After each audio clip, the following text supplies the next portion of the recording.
Mariing itinanggi ni Senador Amy Marcos ang mga paratang na ang tensyon sa Senado ay isa lamang orchestrated o drama at sinasabing ang kwento ay binaluktot upang pagtakpan ang mga tunay na may pananagutan.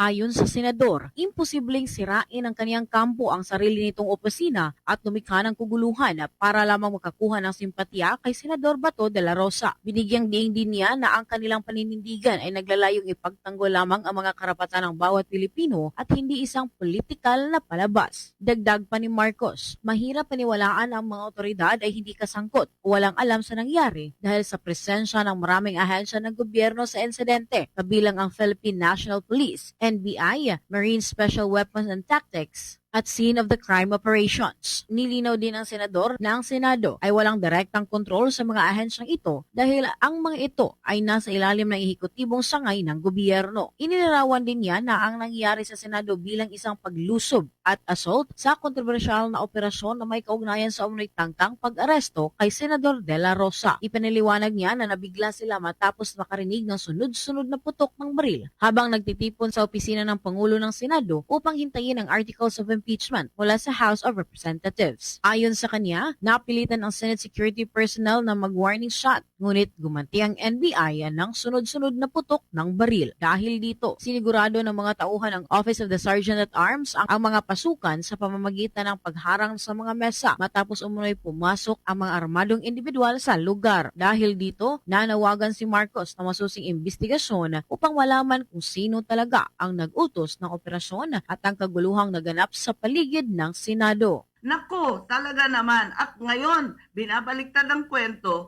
na isang malaking drama to. Pambihira naman drama. Talagang magre-risk kami na nagkakabarilan sa tabi namin. Sobra naman. At ngayon, hugas kamay mula sa ating Pangulo, sa NBI, lahat sila, PNP, DILG, walang nag-utos. Paano ka naman maniniwalang walang nag-utos? Kompletos Ricardo sila doon.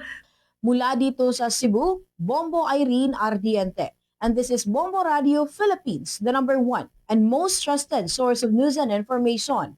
Basta Radio. Bombo!